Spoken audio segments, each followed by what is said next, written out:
ડુંગર, પ્રાકૃતિક વૈવિધ્ય અને ફાટફાટ સૌંદર્ય.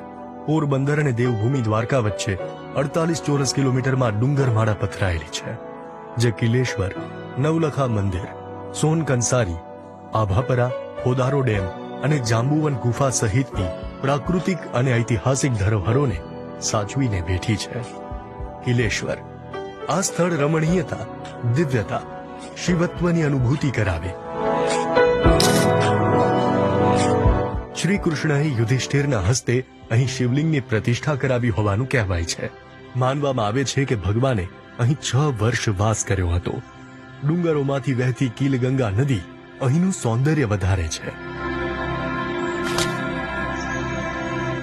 નવલખા મંદિર.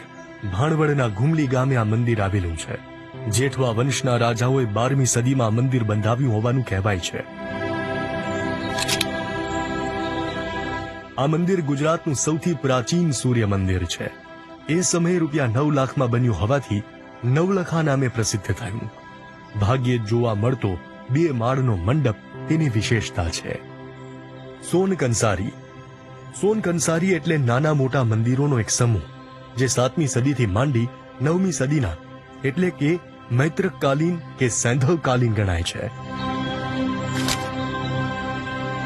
બરડાના પ્રાકૃતિક સૌંદર્ય વચ્ચેનું આ બેનમૂન સ્થાપત્ય સૌ કોઈને મોહિત કરે છે.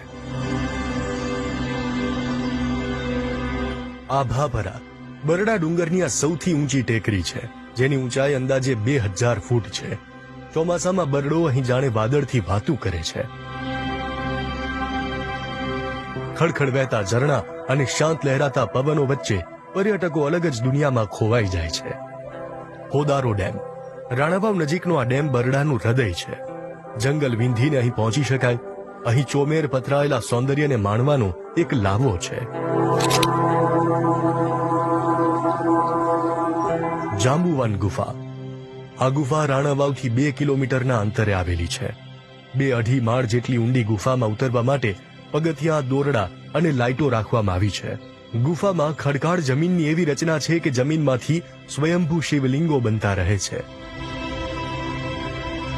5000 વર્ષ પહેલા ભગવાન શ્રી કૃષ્ણએ અહીં જાંબુવાન સાથે યુદ્ધ કર્યું હોવાનું અને જાંબુવતી પટરાણી સાથે લગ્ન કર્યા હોવાનું કહેવાય છે. આ તહેવારોમાં તમે પણ શૌર્ય ટ્રીપથી ટેકરીઓ, ઝરણાઓ, જંગલો, મંદિરો અને ચોમાસાની હરિયાળીથી મઢાયેલા બરડાની સુંદરતા માણી શકો છો.